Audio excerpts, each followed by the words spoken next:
bien, ¿eh? Sí, sí, por favor, dale play. Sí, creo que se ve bien. Vale, muchas gracias. Bueno, muchas gracias de nuevo por darme la oportunidad de dirigirme a vosotros, a ustedes. Y realmente yo creo que sin haberlo preparado mucho, o sea, no hemos tenido ninguna reunión conspirativa, Jorge y yo, pero mi sesión va a ser bastante complementaria de lo que él ha dicho. Hablamos de recuperación de la confianza y de cómo efectivamente en los últimos años pues podemos constatar cómo ha habido varias marcas que han tenido grandes crisis de comunicación. Por errores que han sido muy públicos, que han sido muy notorios, ¿no? Y que han causado daño a la sociedad. Es el caso, por ejemplo, de British Petroleum, el año pasado con el vertido que tuvo en Estados Unidos. Es el caso hace 4 años ya de Toyota, que hizo un recall en Estados Unidos de casi 900.000 vehículos. Y el caso también reciente de News Corporation, una compañía propiedad de Rupert Murdoch, es el mayor magnate mundial de la prensa, y que tuvo un caso en Gran Bretaña relativo a escuchas telefónicas, ¿no? Que causaron la muerte de un adolescente. Nosotros hemos trabajado mucho en 101 con gestión de crisis de comunicación y de confianza, y tenemos un manual que no es precisamente original, o sea que en realidad es una cuestión de sentido común, pero que luego a la hora de la verdad, cuando una institución está en crisis, cosa que nos puede ocurrir a todos, porque en este momento, o sea, como existen las redes sociales, se acaba sabiendo todo, como nos decía Rafa Rubio ayer. Y por tanto, nuestra actitud debe ser de mucha transparencia. La sociedad actual demanda la hipertransparencia, ¿eh? O sea que hay que contar más de lo que a uno le parece razonable que tenga que contar. En segundo lugar, pedir perdón y reparar, ¿eh? O sea, pedir perdón y reparar. Y creo que en este sentido una institución no tiene que tener miedo a tener una actitud humilde de petición de perdón continua en el tiempo, ¿no? O sea que, y en eso también a veces las direcciones de las compañías o de las instituciones se cansan muy rápido. Luego, cuando uno está en una situación de crisis muy grande, hay que tomar medidas que sean muy enfáticas. No basta con corregir el problema técnicamente, sino que para demostrar que tu credibilidad es merecida de nuevo y que tu confianza es merecida, hay que tomar decisiones fuertes, ¿no? Y hay que tomar decisiones que pueden parecer un poco extremas al principio, pero que son las únicas que son capaces de recuperar ese déficit de confianza. Poner el contador a cero también. No lo sé, o sea, entender que la confianza en el momento actual de las marcas hay que ganársela todos los días. O sea que uno no puede vivir de la confianza que generaba mi marca de coches en los años 60, ¿no? Sino que tengo que estar día a día cultivando la confianza de los demás y siendo fiel a las promesas que hago. Yo creo que hay una ventaja fundamental, ¿no? De cualquier persona que, como vosotros, ¿no? Tiene en sus manos la marca Iglesia o tiene en sus manos la marca de la institución para la que trabajáis, que es muy sencillo, la integridad de la institución. O sea, que la institución haga las cosas que promete. Yo creo que esa es la mejor receta de comunicación que nos pueden ofrecer en este momento. Tener mucha paciencia también, porque la confianza no se recupera en 2 días, ¿vale? Luego, como veremos, pues estamos entusiasmados, ¿no? En el mundo católico por la aparición de la figura del Papa Francisco, pero el Papa Francisco no va a resolver todos los problemas de comunicación que tiene la Iglesia en un tiempo corto. O sea, y desde luego no lo va a resolver sin nuestra cooperación y sin nuestra ayuda, ¿no? Y efectivamente, como ha señalado Jorge, y no quiero abundar mucho más en ese tema, estamos en un momento en el que las instituciones están muy en entredicho, porque tienen un problema de credibilidad. Y porque no son personas, ¿no? O sea, una institución no es una persona. Y en este momento, en la sociedad actual, confiamos bastante más en las personas que en las instituciones, ¿no? Y hay una gran sed de autenticidad, ¿vale? O sea, yo creo que esto va a explicar mucho el fondo de por qué el Papa Francisco ha sido acogido con tanto cariño y con tanta apertura por parte de la sociedad. Hay sed de gente en la que se pueda creer, de líderes en los que se pueda creer. Yo recuerdo que cuando estaba trabajando con la Santa Sede en el año 2010, específicamente en cuestiones relativas a la comunicación de crisis, la crisis que ha sufrido la Iglesia de la pederastia es una de las crisis más brutales que ha sufrido nunca una institución en el mundo. Y leí entonces unas palabras de Peggy Noonan, que es una speechwriter, ¿no? O sea, es una persona que ahora es periodista, ahora se dedica a escribir columnas de opinión, pero que fue escritora de discursos de Ronald Reagan, ¿no? Y me parece siempre una persona muy lúcida. Y a Peggy Noonan la invitan en el año 2003 a hablar a la Conferencia Episcopal Americana. Le invita el presidente entonces, Theodore McCarrick, arzobispo de Washington, y ella va allí, se coloca delante de todos los obispos americanos. Estamos hablando de un momento en el cual en Estados Unidos la crisis de la pederastia está en su punto álgido. Y les dice, si ustedes quieren recuperar la confianza de la gente, tengan en cuenta que el problema de la pederastia es un problema que vamos a tardar generaciones en superar. O sea, no estamos hablando aquí de una cuestión como lo del freno de Toyota, ¿no? Pues que ya cuando Toyota lleva 3 millones de coches nuevos bien hechos, ya la gente se olvida de que los frenos no funcionaban, ¿no? Sino que vamos a tardar generaciones en superar esta crisis de confianza. Y les decía a los obispos, si ustedes quieren superar esta crisis de confianza, tienen que tomar varias medidas. La primera, vender el Palacio Episcopal. La segunda, irse a vivir a un apartamento en un barrio periférico de la ciudad. La tercera, darle otro trabajo al chofer. La cuarta, vender el coche de lujo que utilizan ahora. La quinta, viajar en metro y en autobús. Y ella cuenta, en un libro que es sobre la figura de Juan Pablo II, que cuando los obispos oyeron aquello, cuando ella terminó de hablar, se produjo un silencio aterrador. Ella se marchó discretamente de la sala y se fue. Y por eso cuando el día 13 de marzo supimos que Jorge María Bergoglio había sido elegido papa, yo recuerdo que unos días antes había leído el perfil de John Allen y me había quedado con el dato de que este papa, cuando estaba en Buenos Aires, viajaba en el subte, que es como le llaman allí, y viajaba en autobús y vivía en un apartamento y se hacía la comida. Entonces, tuiteé nada más conocer el nombre de Bergoglio, ese dato biográfico. Y tuve 550 retweets, ¿vale? Y algunos de personas que en España son muy conocidas, ¿no? Pues periodistas, gente del mundo de los medios, etcétera, ¿no? O sea que, desde el punto de vista de la comunicación, a mí me parece que la figura del Papa Francisco es un auténtico milagro del marketing. Que un milagro que solo se puede producir por dos razones. O el Espíritu Santo está detrás de la elección del Papa, o hay un grupo de genios que están confabulando para que la Iglesia avance en la historia. O sea, es algo completamente inexplicable, ¿no? Es un Papa que aparece en el balcón y dice «Buonasera». Y eso a los italianos les ha cautivado. O sea, yo tengo un amigo, por ejemplo, que no es para nada sospechoso de católico, ¿no? Y que él viene de Milán pero trabaja en España. Y me dijo, mira, yo sinceramente vi aparecer al Papa y decir buonasera y dije, ya está, ya me ha ganado, ¿no? Entonces vamos a definir una serie de trazos, ¿no?, de la figura del Papa Francisco que configuran, desde mi punto de vista como profesional del marketing, su marca, la marca del Papa. Y que me parece que nos deben ayudar a todos, ¿no? Porque otra cosa también que este Papa tiene es que es un Papa WYSIWYG, ¿vale? ¿Alguien sabe lo que significa WYSIWYG? Significa what you see is what you get.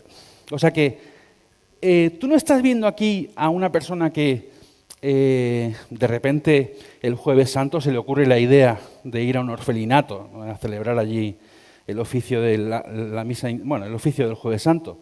Es que lo lleva haciendo mucho tiempo en Buenos Aires. Tú no estás viendo aquí a un señor que de repente decide cambiar el zapato rojo por sus zapatos negros. Es que tiene ese par de zapatos desde hace 5 años. O sea que el Papa Francisco está llegando mucho porque es lo que parece. Entonces voy a definir una serie de trazos, ¿no?, de lo que a mí me parece que la figura de Papa Francisco nos enseña. Y tengo que deciros también que, en mi opinión, tenemos que dar las gracias, como católicos, a los medios de comunicación y tenemos que dar las gracias también a la opinión pública. ¿Por qué digo esto? Porque la crisis de la pederastia es un homenaje que ha hecho la sociedad al sacerdote. Y es un homenaje que ha hecho la sociedad al celibato. Y es un homenaje que la sociedad ha hecho a cómo la Iglesia ha cuidado de la infancia durante toda su historia. Y cuando hemos roto esa confianza y esa credibilidad, la gente nos está diciendo, que yo no te quiero ahí, yo te quiero en otro lugar. Y en segundo lugar, las razones por las que desde nuestro punto de vista el Papa Francisco es un Papa muy querido y va a ser un Papa muy querido, también suponen una llamada de atención, porque la opinión pública nos está diciendo qué espera de la Iglesia y qué espera del Papa. O sea que no es bueno tener siempre la idea de que lo que diga la opinión pública es una tontería, una superficialidad. O sea, yo creo que también Dios está presente de alguna forma en la opinión pública y en los mensajes que nos da la opinión pública. Sencillez, buenasera, cercanía. Uno más. Uno más, no tanta pompa, no tanto darse importancia, no tanto... No, cercanía, estar donde la gente está, ser uno más. Pedir ayuda. Y yo creo que también a veces las instituciones católicas pecamos, ¿no? de un poco de la soberbia de pensar que somos perfectos, ¿no? Que somos... No, necesitamos mucha ayuda de la gente. Y nos puede ayudar gente muy variada. La pobreza. La pobreza no entendida como... este mensaje es muy bueno, dice... vale, le está diciendo el Señor, ¿no? Dice, es que me di de alta con otro nombre. Cuando... Esto es una residencia que está cerca de Piazza Navona en Roma, a la que hace 3 meses yo fui porque no había alojamiento en donde me alojan siempre en el Vaticano, y me presenté allí con esta chaqueta negra y con este polo. Y entonces ese señor que está ahí me dijo, ¿a qué hora quiere decir usted misa mañana? Es la residencia de los nuncios, ¿no? En Roma. Entonces, no es una pobreza que se desentienda completamente de las obligaciones materiales, ¿no? Es una pobreza de quien paga sus facturas, personalmente. Es una pobreza no de alguien que lleva las cosas sucias, no, el Papa no lleva los zapatos sucios, sino que, como veis, pues son zapatos muy trabajados, con mucha historia, pero que están muy limpios, están muy cuidados, ¿no? Luego, la disponibilidad, otro rasgo esencial. Sin quererlo, a veces las personas de la Iglesia Católica somos poco cercanas, ¿no? O sea, estamos poco disponibles para las relaciones de amistad, estamos poco disponibles para atender las necesidades de la comunidad en la que vivimos, etcétera. Entender el papel del Papa como servicio y entender todos los papeles de todos los que formamos la Iglesia como una tarea de servicio. La simplicidad, en la liturgia, por ejemplo. Y no, el Papa tampoco, no sé si aquí en Chile se utiliza la expresión cutre. ¿Hay una manera de traducirla? Ordinario. Sí, o sea, el Papa, digamos que cuando elige su casulla y elige su vestimenta, está respetando los elementos esenciales de la liturgia. No está haciendo así, con la tradición, sino que está desnudando de argumentos estéticos, superficiales, la liturgia. Y lo quiere hacer así y lo está haciendo así. O sea que se trata no tanto de ser un simplón, como decimos en España, no de ser un tontito, sino de coger la esencia de las cosas que hace el sacerdote y que hace la Iglesia y desnudarlas de lo que es superficial o de lo que sobra. Es muy difícil entender a este Papa sin su profunda oración. Y eso también nos está lanzando un mensaje. Y eso también está lanzando un mensaje a todos los creyentes y a los que no lo son, sobre la necesidad de que uno no puede dar nada si antes no lo ha recibido. O sea, no podemos hacer obras de caridad si antes no estamos en una comunicación muy directa, muy personal, muy íntima, muy afectiva con el Señor, ¿no? También tuve la suerte de estar en la vigilia pascual el sábado en Roma y le vi celebrar.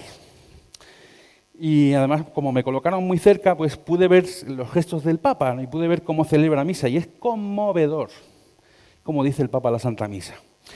Pero simplificando las cosas, la lectura, sabéis que los que sois sacerdotes, que en la vigilia pascual están previstas creo que 6 o 7 lecturas. Y el Papa deja 3. ¿Vale? Con lo cual los fieles decimos...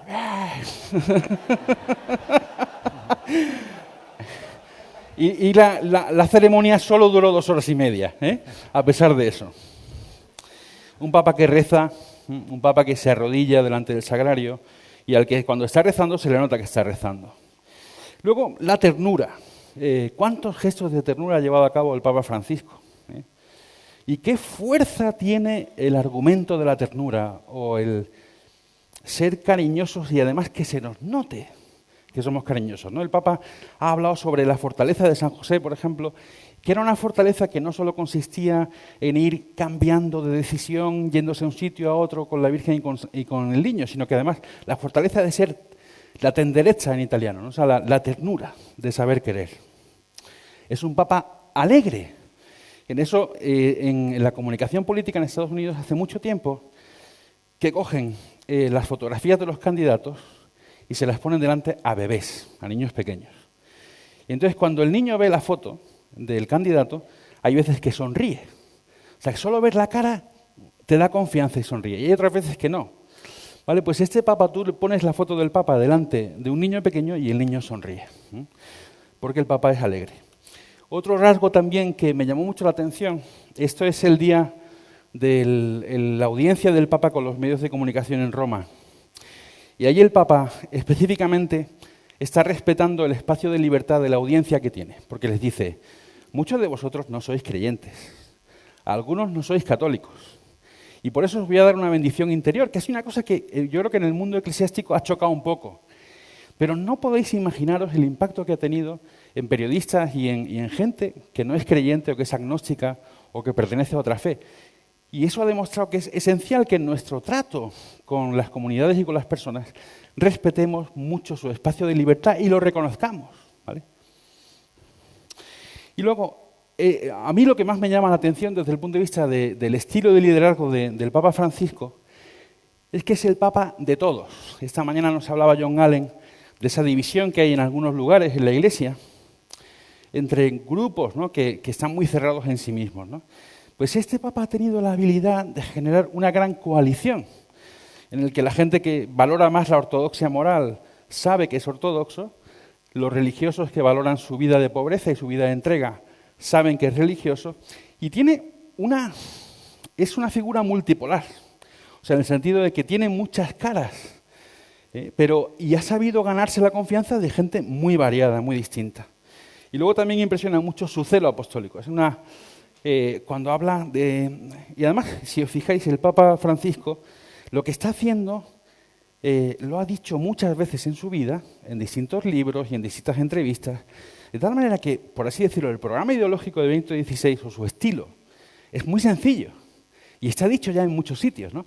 Y uno de los puntos fundamentales, y del que habló también cuando se reunió con los cardenales, fue la autorreferencialidad, que tenemos que salir de nosotros mismos, ¿no? O sea, que la Iglesia no puede estar pendiente de sus conflictos internos, teológicos, de tipo disciplinario, etcétera, sino que... y eso, Jorge y yo, pues trabajamos para las marcas de consumo, y cuando una marca de consumo se conforma con lo que tiene, muere. O sea, cuando una marca de consumo no tiene el ánimo por parte de la dirección de crecer, muere, ¿eh? Se pierde el prestigio, se pierde la calidad del producto, etcétera, ¿no? Con lo cual... estamos ante una figura interesantísima, ¿no? Y una figura que no se puede entender, o sea, tú no puedes coger uno de estos elementos y aislarlo. O sea, forma un todo, ¿eh? O sea, que el Papa Francisco, porque es pobre, tiene mucho celo apostólico. Porque es pobre, es una persona tierna. O sea, tiene el corazón lleno de Dios, porque no lo tiene puesto en otras cosas, ¿no? O sea, que su figura genera le quiero dar vueltas, ¿no?, a esta presentación que he terminado esta mañana, pero todos los aspectos que toca la figura del Papa Francisco. Y lo más importante, cuando él se dirige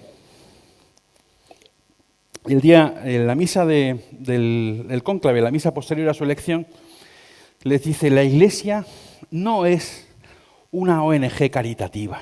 O sea, la Iglesia, y esto creo que explica totalmente, integralmente su figura, está centrada en Jesucristo y está centrada en la cruz.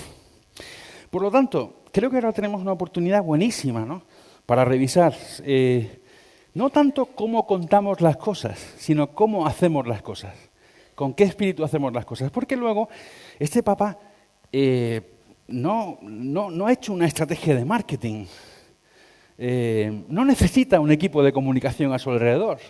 Es que es así, ¿no? Y entonces veis que la fuerza de los valores interiores, ¿no?, y de lo que uno tiene dentro es lo que hace que se comunique hacia afuera. Y hay que explicar muy bien, me parece, a la gente más joven, cómo todos sus rasgos son vasos concomitantes. Todo está relacionado. Y todo está, me parece que este cuadro representa muy bien lo que debe ser la santidad. Y al final, el ADN de la Iglesia y el ADN del cristiano es la santidad. Y cuando nos afanamos, ¿no?, pues, por hacer las cosas bien, por la excelencia en estos aspectos, es cuando la gente joven vuelve a creer en nosotros. Y con esto, si Dios quiere y con la gracia de Dios, pues en unos años ya habremos superado la crisis de la pederastia. Muchas gracias.